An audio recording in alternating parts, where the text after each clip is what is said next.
Minisita w'ensonga z'omunda mu ggwanga General Kahindo Tafiira alidde matereke n'ababaka abatuula ku kakiiko ak'ebyokwerinda bwe bamukunyizza nga baagala nnyonnyole ku bikolwa eby'abasirikale abakkakana ku bannamawulire ne babatimpula mu kaluuka e Kawempe North. Omusasi waffe Joseph Serwoza ali ku paalamenti. Abadde balabise eri akakiiko ka paalamenti akavunaanyizibwa ku nsonga z'ebyokwerinda ko n'ensonga z'omunda mu ggwanga babadde bakulembeddwamu minisita w'ensonga z'omunda mu ggwanga General Kahindo Tafiire ssaako n'omumyuka we General David Muhoozi nga bano babadde bazze okulambula ku mbalirira yaabwe y'omwaka gw'ebyensimbi ogujja 2025-2026. Abakka batuula akakiiko kano nga bakulembeddwamu omubaka wa Kinkizi West James Kaberuka batadde baminisita bano ku nninga babeeko bibalambula ko n'okwetonda olw'effujjo eryakolebwa ku bannamawulire ko ne bannayuganda abalala abalumizibwa.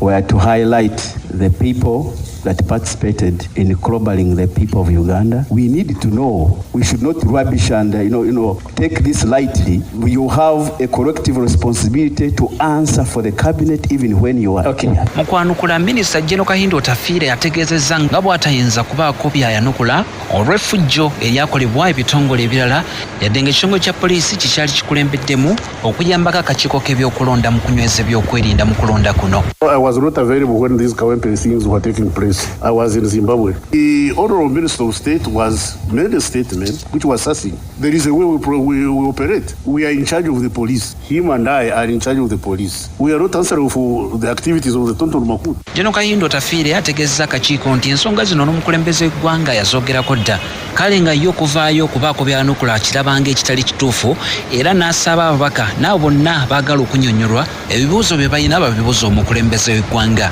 And the President has also made a position, refer those questions to the Chief Executive because we are bound by collective cabinet responsibility and he is the chair of the cabinet. When you have reached Jesus Christ, you don't need a bishop. Bino byonna biviiriddeko bannamawulire abasaka ga paalamenti okuzira okukwata ebibadde bigenda mu maaso mu kakiiko kano okutuusa nga ebitongole by'okwerinda byanukudde ku ffujjo eryakolebwa ku bannaabwe. Ku lwa 88 CBS y'obujjajja Joseph Serwoza nsenzidde ku paalamenti.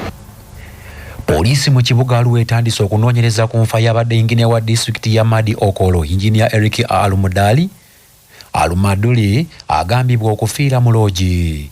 Akawungezi k'eggulo kigambibwa nti ono yatuuse mu kibuga Arua n'apangisa ekisenge ku Homeland Guest House gye yabadde agenda okusula ne muganzi wa atannamanyika era olwaleero abadde wakukeera kugula emijoozi gy'abakozi ku disitulikiti bwe babadde bagenda okujaguliza olunaku lw'obutonde bw'ensi. Kigambibwa nti oluvannyuma lwa yinginiya ono Eric okuyingira mu kisenge gye yabadde akasenge ke yabadde apangisizza yazirise era n'addusibwa mu ddwaliro erya Family Care Hospital okufuna obujjanjabi kyokka ono yafudde nga yakatuusibwayo. Poliisi mu kibuga Arua ekutte omuwala abadde muganzi wa yinginiya ono agiyambeko mu kunoonyereza ku nfa ye nga omulambo gwa yinginiya gutwaliddwa mu ddwaliro lya Arua Regional Referral Hospital okwongera okwekebejjebwa. Collins Asi omwogezi wa poliisi mu disitulikiti ya Arua ategeezezza nti wakulungamya bannamawulire ku bipya ebinaazuulwa nga mu kiseera kino waliwo abamu ku baddukanya ekifo omwafiidde yinginiya ono abakwatiddwa okuyambako poliisi mu kunoonyereza kweriko. Enjega eno weegwiriddewo olunaku olw'eggulo mu kibuga Mbale omwana omuwala ow'emyaka 15 yafiiridde mu loogi nga kiteeberezebwa nti yattiddwa muganzi we era nga poliisi kaakano eri mu kumuwenja.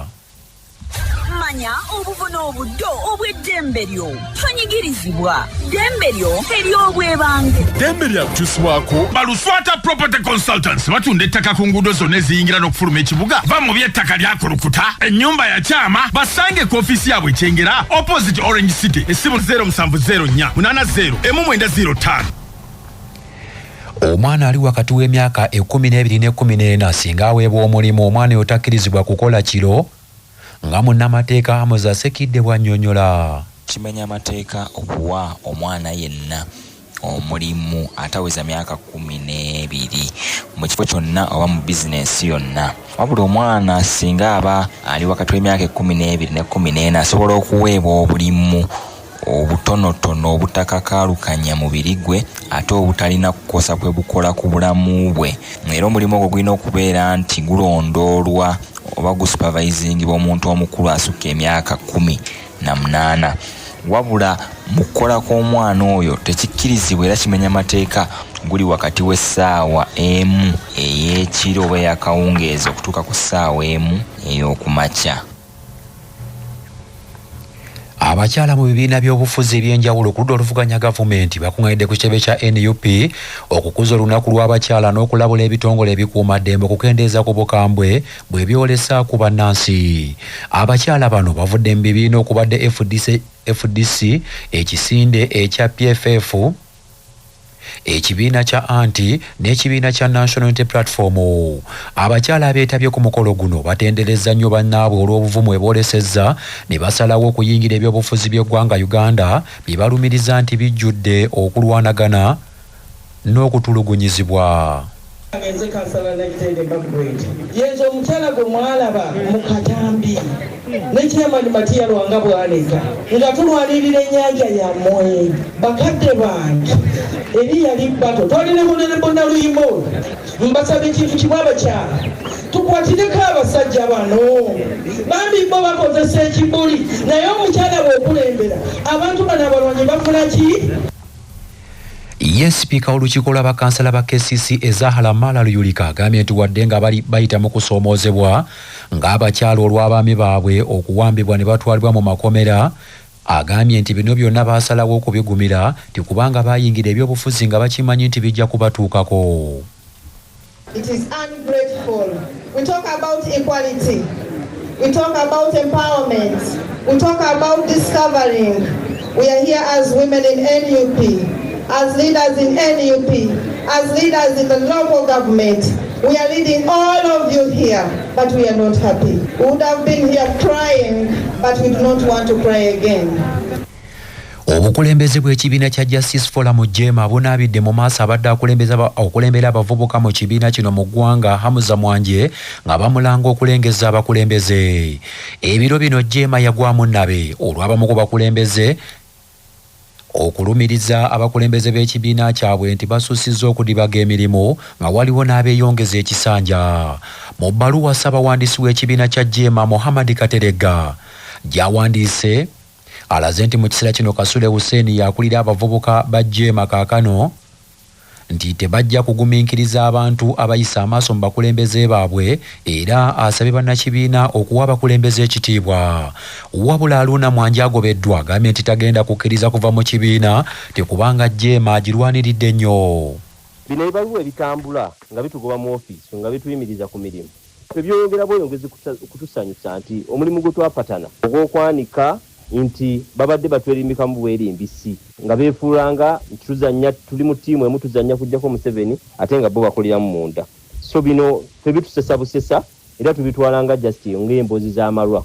Obulamu bwe bugagga kutuusibwako Rwenzori Minowota geefunire olwaleero amazzi ga Rwenzori agajjudde ebirungo by'obutonde okuva mu maka ga Rwenzori kampuni ya Coca-Cola. Dr. Alex Kizita alabula nti kyabulabe okulya amasavu agasukkiridde. Sayansi amasavu agabulamu ebitundu bibiri ge tuyita low density lipoprotein ne high density lipoprotein. Amasavu ag'ekika ekisembyeyo aga high density mu butuufu si ga buzibu eri omubiri gw'omuntu, naye amasavu aga low density lipoprotein nga tusanga mu ennyama y'ebisolo buno obusolo butambuza eddembe ago ga bulabe eri obulamu bw'omuntu singa omuntu aba agalidde mu bungi. Naye ekisingira ddala obukulu omugejjo singa omuntu ali amasavu mangi bwe gatuuka mu mubiri ng'omubiri gukozesezza akago gwe gwetaaga okukozesa agasigadde gugasindika mu musaayi. Mugasindika mu musaayi gakola kye tuyita cholesterol.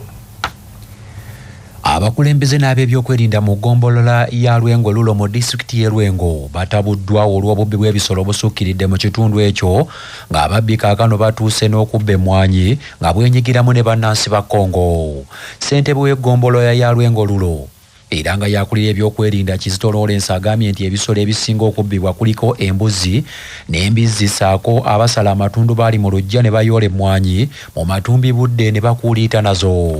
Ssentebe Kizito Lawrence agambye nti obubbi buno babadde babugoba era kaakano nti buzzeemu wabula alangiridde ebikwekweto ku mmotoka ezitambuza ebisolo ddala mu budde obw'ekiro ezibitikkulira mu bitundu by'e Lukaya ne Kampala era bayimiriza mmotoka zonna okutambuza ebisolo mu matumbi budde okutuusa ng'embeera eteredde. Ono alagidde bassentebe b'ebyalo okuyimiriza n'okubuuza omuntu yenna atambuza ebisolo ebbaluwa emukkiriza okubitambuza, ate n'abalina sitowa z'emmwanyi nabo balabuddwa okwewala okugula emmwanyi naddala mu biseera ebyekiro. Tulinamu abavubuka abatandise okusala emmwanyi z'abantu ku nzija, era ttiimu eyo nnene. Tulina obusibu, tulina obubbi bw'embuzi nabwo bwazzeemu ne busituka. N'olwekyo tulina abantu bano abakonekitingana bano abaloola abafuso abatikka embuzi z'abantu. Tusaba abakulembeze mwenna bakyapasoni b'ebyalo okulabika nga munyweza ku nkola, erabika nga enyweza abantu bano abatambuze ebisolo naddala obudde obw'ekiro. Tulina abasajja abakongo abasuubula embizzi. Abakongo abo batufuukidde ekizibu naddala mu ggombolo yaffe eno, batikka embizzi saa 7 ogw'ekiro. Kati bwe bagenda kuyingira ku kyalo basanga bano ababbi bamaze dda okubba embizzi ne bazongerezaako ne bazikola ki.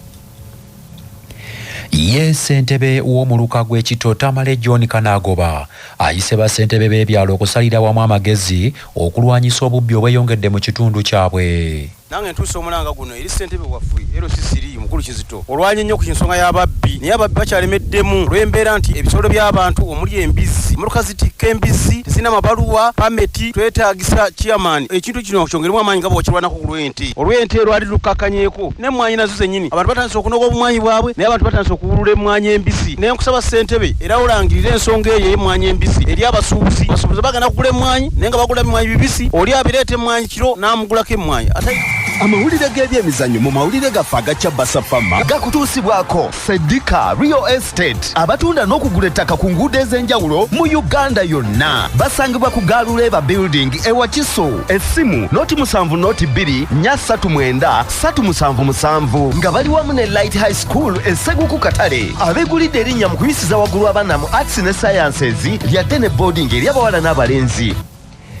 Ekibiina ekiddukanya omuzannyo gwa cricket mu Uganda ekya Uganda Cricket Association kikakasizza ttiimu y'abazannyi 14 ey'abali wansi w'emyaka 19 eya Baby Cricket Cranes okuvuganya mu mpaka eza ICC Men's Under 19 Cricket World Cup Africa Qualifiers ezigenda okubeera e Nigeria.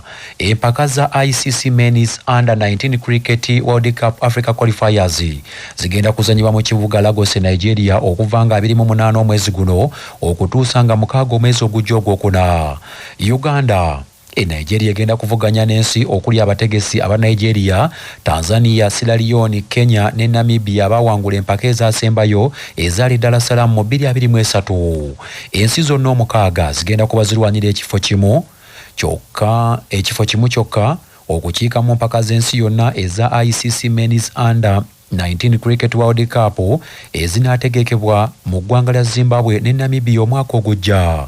Omutendesi wa Baby Cricket Cranes Emmanuel Isanez abazannyi 14 bakakasizza kuliko Gerard Olipo nga ye kapiteeni wa ttiimu eno, kuliko Christopher Kidega, Jonathan Nyairo, Ali Baliddawa, Richard Sohela, Peter Ochieng n'abalala. Era ttiimu eno egenda kusitula ekiro kya leero okwolekera Nigeria.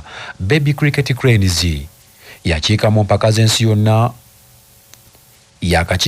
z'ensi yonna emirundi 2 nga yakiika mu 2 ezaali Bangladesh ne mu 2 empaka ezaali Sri Lanka. Amawulire okuva ebweru w'eggwanga gakutuusibwako M-Chad Industries abakukolera M-Chad Black Tea, amajani kawoomera ne M-Chad Muchuzi Mix akanzaali akazito yenva. Bisange mu maduuka gonna. Essimu noti 75 noti 668 481. Omukulembeze wa Butuluki Recep Tayyip Erdogan anenyeza abali ku oluvuganya gavumenti tibe bavujjirira obwegugungo obugenda mu maaso mu ggwanga ddala mu kibuga Istanbul. Abasabye bakube ku bawagizi bakkakkane balekerawo okwonoona ebintu by'eggwanga. Okwegugunga kuno okusinga kumaamidde nnyo ekibuga Istanbul nga kino kyazzeewo olw'okukwatibwa kwa mmeeya w'ekibuga ekyo Ekrem İmamoğlu. Era ng'ono yalangiridde dda nti agenda kuvuganya ku bwa pulezidenti bw'eggwanga eryo mu kalulu akasuubirwa myaka egijja. Ono yategeezezza nti okukwatibwa kwe kujjuddemu ebyobufuzi, era yalumirizza nti okukwatibwa kwe kuvujjirira omukulembeze wa Turkey olw'okutya okumuvuganya. Bannansi mu ggwanga lya Butuluki naddala bali ku ludda oluvuganya gavumenti mu kimu ku kibiina ekisinga okuba eky'amaanyi ku ludda oluvuganya ekya Republican People's Party bategeezezza nti tebagenda kukkiriza jjooga ery'omukulembeze w'eggwanga eryo Erdogan okukwata abantu abamuvuganya okubateeka mu nkomyo. Basabye omuntu waabwe ayimbulwe meya w'ekibuga ekyo Istanbul atandike okukuyega naye afune omukisa okwenyumiriza mu ddembe lye kubanga okukwatibwa kwe nti tekwagoberera mateeka.